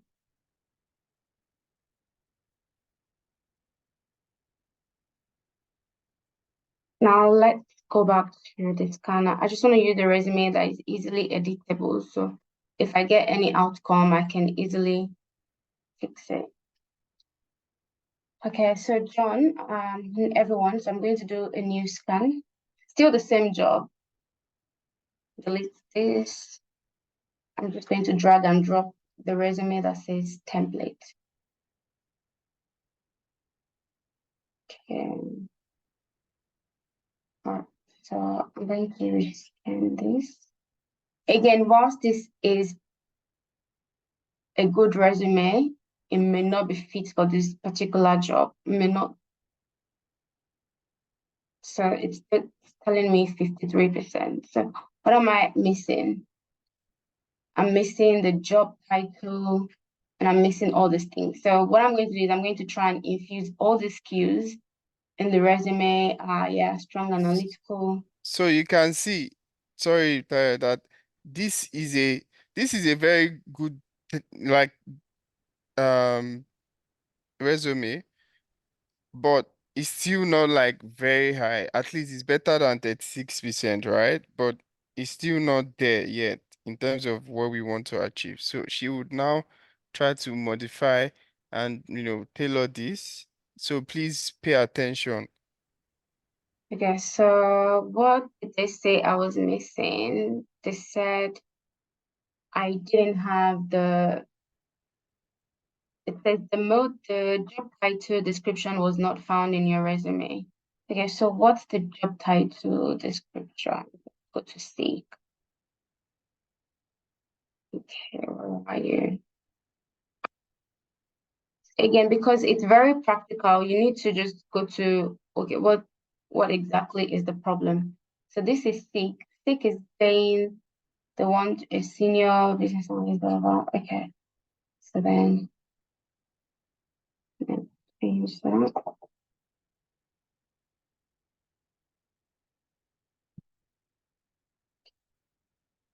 And I also have here I that they're think you missing. need to remove that technical Yeah, just I'll take before, that out. because it might confuse it.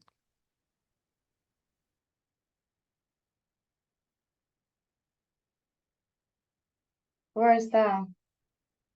Detail, just your summary, the Oh, first line. yes. Yeah, thank you. Okay.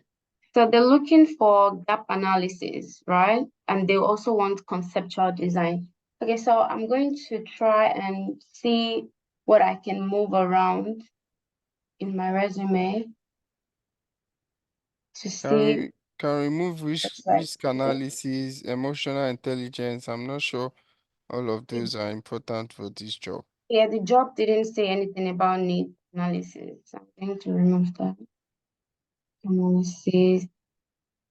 So I'm going to try and read what I have here. My core competencies include written communication skills, application design. So I'm going to remove application design and include something that says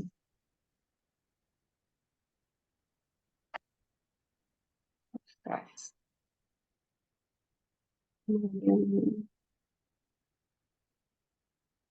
Are we all following, please? Are we all following? We are off camera again. Are we all following? But they're also Yes. Is there any question? Is there anybody that is confused or still don't understand? So the more you do this, the better, the faster you become. And then once you get a job, you move on from this. yeah. So my experience cut across finance. Okay, so they also said I was lacking, what else? Document business processes and data flow. So I'm going to put that somewhere where I'm talking about myself. I'm adaptable, confident result, blah, blah, blah. Ability to manage project, ability to document business processes, and ensure customer experience is top notch. Then I'm going to delete this and start a new sentence with this. Additionally,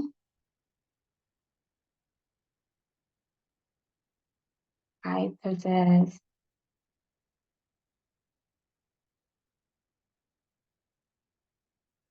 excellent skills in collaborating. So just basically rereading and rewarding the resume right now. What else did they say they wanted? They also wanted something about workflows and data flow. So what I'm going to do is I'm going to move to my, and see where I can put workflow or data flow. So I'm trying to read and trying to see where that fits in. Or generally, I may delete something and, just reward it just to fit in what they're looking for. Again, it's not just about dropping leverage data flow. Like that doesn't say anything. That doesn't make sense. It needs to make sense. People need to be able to understand. Like it needs to be strategically placed where it needs to go. So I'm going to do, okay, so leverage and identify new ones within form the taking requirement. Okay, so I'm going to say something about data flow analysis. I think that should be here. I can develop reports and dashboards using business analysis. So I may delete this using flowcharts means. Again, it has to make sense, right? So you need to read and make sure how can I make sense out of it. And some of you are already good with using ChatGPT to format things. Good luck to you. You can use it to your advantage, but it has to make sense. Right? So you can use it to fasten and hasten this, and then we paraphrase and make sure that it has result metrics. So again, this CV can also be better in stating Results. the result as well. So you can easily just copy section and say, hey, reward is add metrics for me that makes sense, and you adjust it till you get the best outcome. And then it is fun. It is also boring. It can be boring, And but tiring. it can be tiring, but you keep going. When you start getting the calls, it's exciting, and the nerves kick in as well. It becomes real, like, wow, I have interview. Okay. Okay, so now I'm just trying to whack them anywhere. But It depends, Jude. if I wanted to, I can't see you guys, so if anybody's asking me anything. Yeah, Jude, just to respond to you, it depends. If the job is still open, by all means, you can try your luck, optimize your CV and reapply. That one you reapply might just go through. If the job is still open, if it's not, there's no point. So done a bit of work here, for the sake of time. By the way, this is a very long resume, very long. Yeah. It's so that you can draw a lot of things there, so you have an idea of typically what this is a template. It's not for you to just whack your name on top of it and use it. So it has been built this way, so you have a lot of pool of experience to draw from, endless. And even if it can be a starting point as well in your interview prep. So that's why this is like super long like that. All right, I think I've done a bit of work. Let's see how we go with this one. Okay, so for today. All right, so I'm gonna bring back my job scan and scan my log.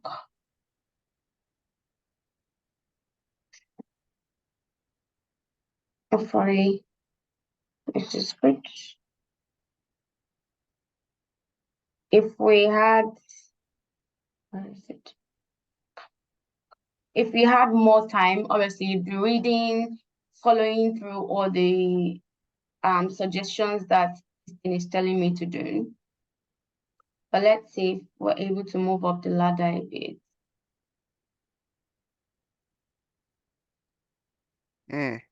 So I see. At least now I'm on the green zone, which is good. So I still wouldn't stop with 75 because 75 is in some unis, this is not really distinction. If you're targeting high distinction, I would be targeting 85, 90. So this is done under duress. under, oh, I don't want to keep you guys here. I know you guys may be feeling a bit overwhelmed. Why are you laughing? I know you guys may be feeling a bit overwhelmed, you know. So let's think about it like, you know, I actually want to spend time. Now, these are non-critical things. They're telling you one or more of your margins are too small, the layout, you know, these things can be better. Your resume contains blah, blah, blah. Some of your paragraphs are longer, you know, these are things that you can just pretty much go back in there and work on it. But at least the very critical, see, if we found one mentions of measurable results, consider at least 5 specific achievements. I only have one on that resume. We found some negative cliche words, written communication skills. Again, you know, it's, yeah. I would really just focus on now, this is telling me that the job description talked about problem solving twice. My resume only reflected one. They talked about collaboration one. We can find collaboration twice on my resume, strong analytical skills, 111. Design development. So if we could recall, I didn't have gap analysis, business analysis, conceptual design, IS and IT. I didn't have it previously. So I've now gathered, I would say 1-1 on each end. So at least that's a big uplift from where I was coming from 53. So again, this is to increase your chances of beating the bots. Like you want to really, really beat the ATS. You want to beat the tracking system. So you need to put some strategies in place. If you don't do this right, there's no two ways to, like, you know, you pray to God, right? But you need to, God would also bless the work of your hands. If the work of your hands is not optimal, there's really nothing, you know, over there. So we need to put in the work as well. And so God can complete the rest for us. So once you get called, but this is very, very important, but this is just as important as what you will tell them when you get called, which is what would be, there's going to be a session for that tomorrow. So tomorrow really is going to be just as important as today. Tomorrow we're going to be covering your elevator pitch, which is the first thing. If you recall, Tosin talked about storytelling. So your elevator pitch would stay in your head forever. That's how much, you know, you would have memorized this thing. Because again, Felix asked the question the other time. I said, well, I don't have experience in this. I don't have in this. The experience is what you're gathering the experience with the cost of your assessment and the cost of your learnings, and in the Tech Accelerator program, which you would all get onboarded to if you have met the metric for that program next year. So you begin to build this thing, but we also recognize that you need to build your confidence and you need to have a structure, which is why we'll come up with something called the elevator pitch, and you all would be creating one. But there's a format, there's a guide, which we've put in place again for you. Everything we have in place for you, but you just need to really put in the work yourself. We have a nice structure that you're going to follow. We have a very detailed elevator pitch. Your elevator pitch is the first thing you tell an interviewer, like maybe the second thing that comes out of your mouth. That's your elevator pitch. They tell me about yourself part. How and what you will say in that session may define what's going to happen throughout the interview. You want to go to an interview where they're telling you, with just your introduction, you've answered 4 or 5 of their questions. We've seen that happen over and over.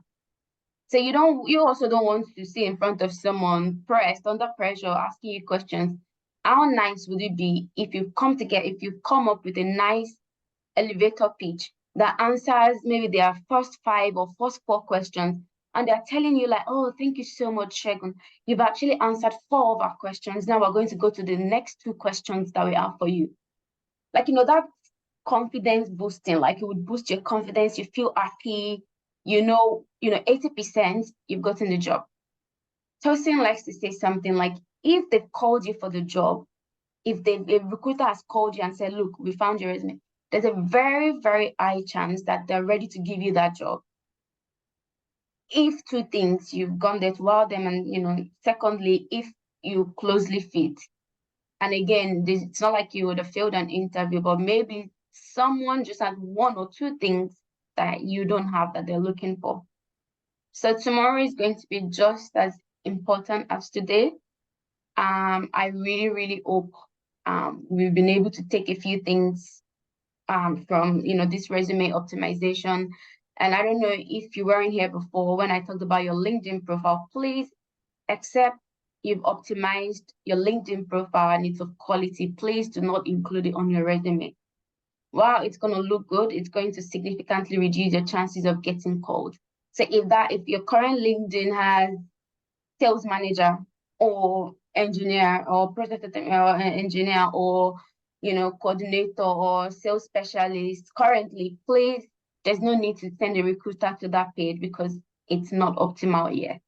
Until we work on it, we don't want you to put it on resume or you to apply for anything. Now, do we have any questions before we call this a day? Any questions, any concerns? I still don't understand this. That's fine. Just let us know. Just anything really. Questions, comment. So, Jude, so the power edit is just to get you ahead.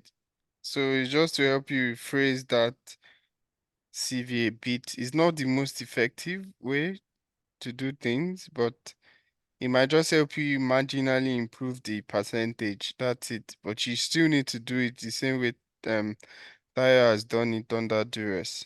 Thank you. Yeah, the power edit. I didn't fit under duress. The power edit can help you with just giving you a head start really.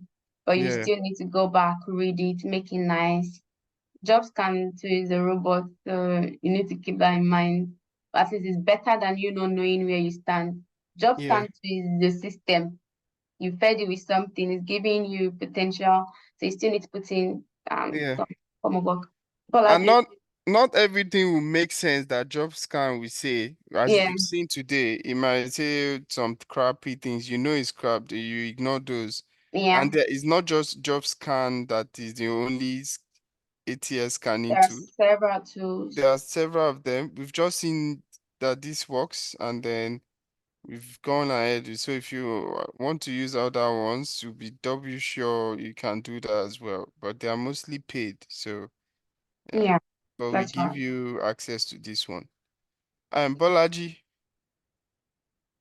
we need to call it a session for today. Thank you very much. I just want to use that avenue to thank you very much for this insightful exposure. And I must categorically tell you, you've already done a very wonderful job for us, and I do appreciate it. I was just going to ask if I need to, if I feel like I want to include skills in my resume, should I include it as skills or I should just put in this just ban, no go just kill me. Bolaji, what are you pronouncing? I'm going to arrest you. I'm hearing skim milk. What is happening? From euro to zero and euro to euro. What is skin?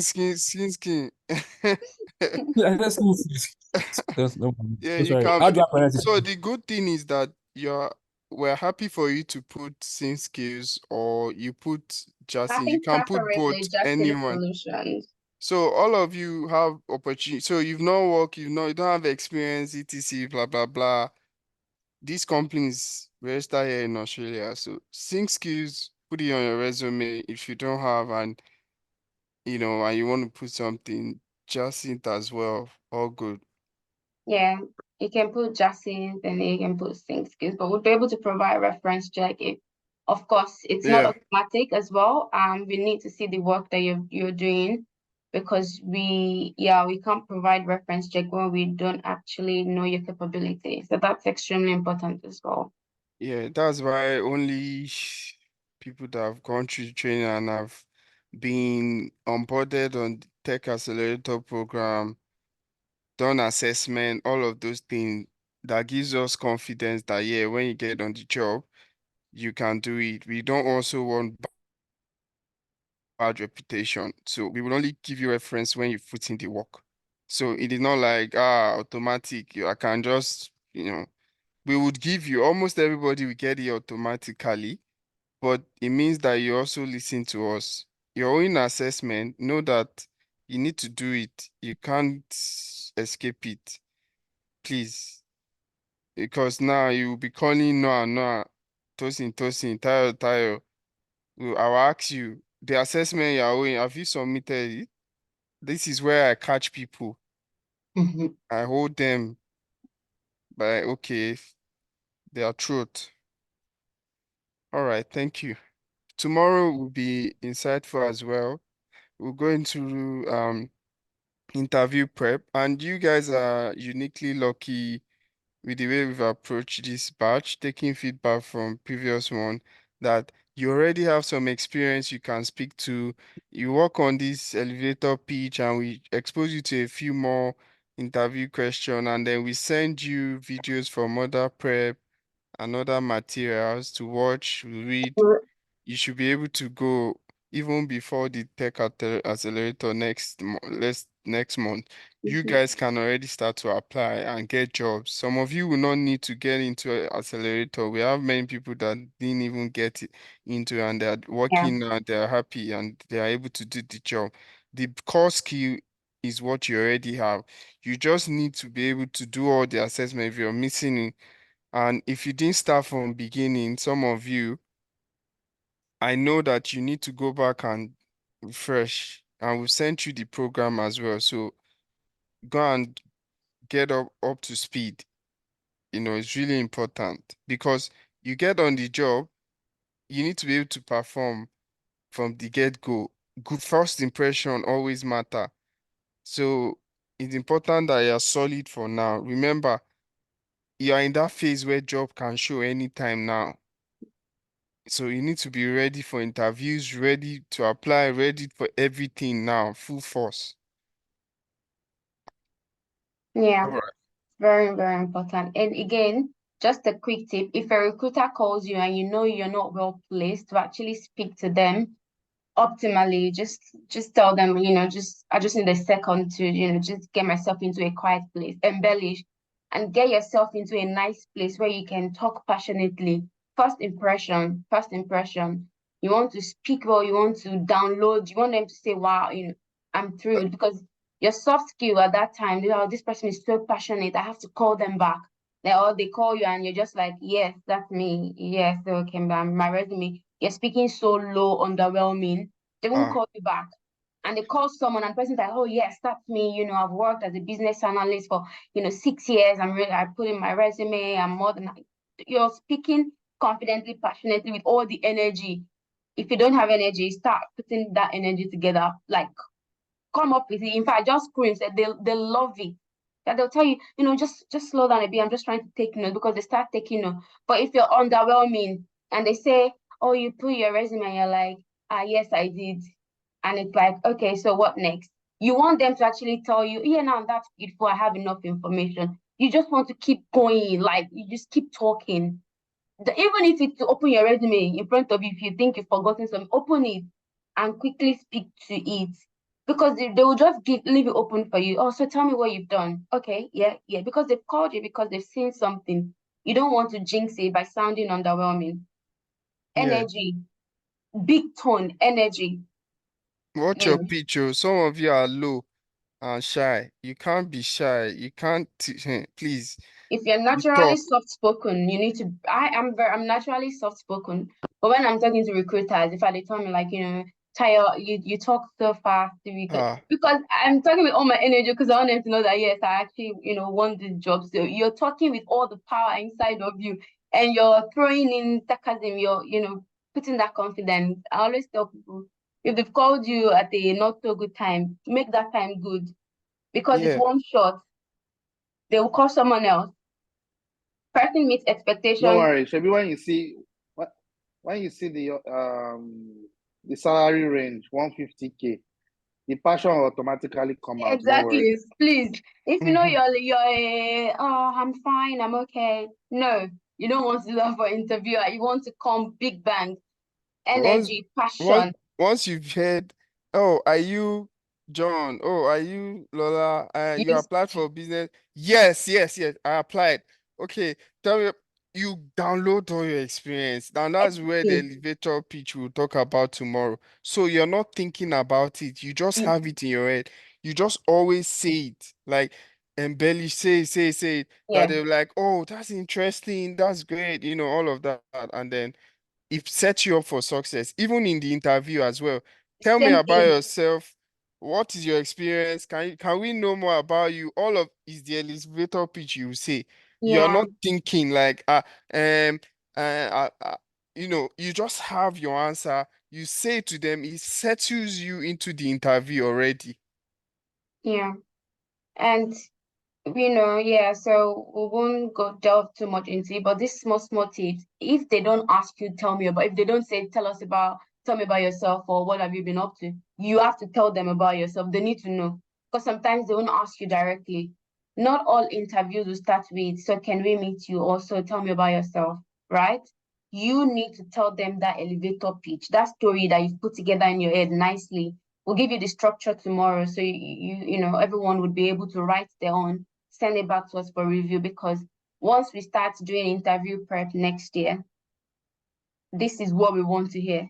Like, Right. It starts tomorrow, really. At least you get that elevator pitch no, I done mean so like that when they get on the hot seat. yeah, yes, so you start to prep. As I said, no Christmas for you.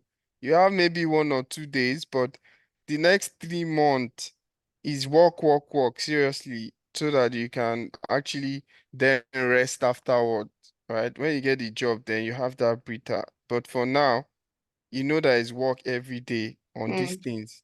it Please. is. And I should add that Chelsea and Noah, they're very brutal with their interview questions. I'm the nicest of them all. So please, if you find the two of them on your panel, you need to come ready. I will ask you very, softy, all those things, but they would go change management board, advisory, all those things. We want you to be ready. We want you to be like proper ready for this. And the elevator pitch is the beginning. Like I always say, knowledge is power, which is why you need to go back to the classes if you think there's still some skill gaps here and there. Your confidence comes from your knowledge. If you find out you're a bit shaky and nervous and things like that, it's probably because there's a bit of a gap in your skill set that needs to be bridged. So I would go back to the classes and rewatch them. If I think there's no reason to not be confident. There's absolutely no reason to be shy if you know your stuff. So you're going there, you're pouring it out to them. Interviewers love confident people. They love people that are personable, people that are warm. So your soft skills first and your technical skills second. You want to be there and be smiling and shining. All right, guys. We'll leave you with this. Thank you so much for riding along. We really hope you've been able to get 1 or 2 things from here. Tomorrow would be again testing a different concept. We'll give you like project ideas. I think you have enough right now, but then maybe we can share some more tomorrow. But we'll leave it here. So thank you so much again for joining. We hope you have a very much. lovely night rest. Thanks, Clinton. Thank you very much. Thank you so much. Thank you, everyone. Thank you, Tosin. Thank you, Tayo. Thank you, team.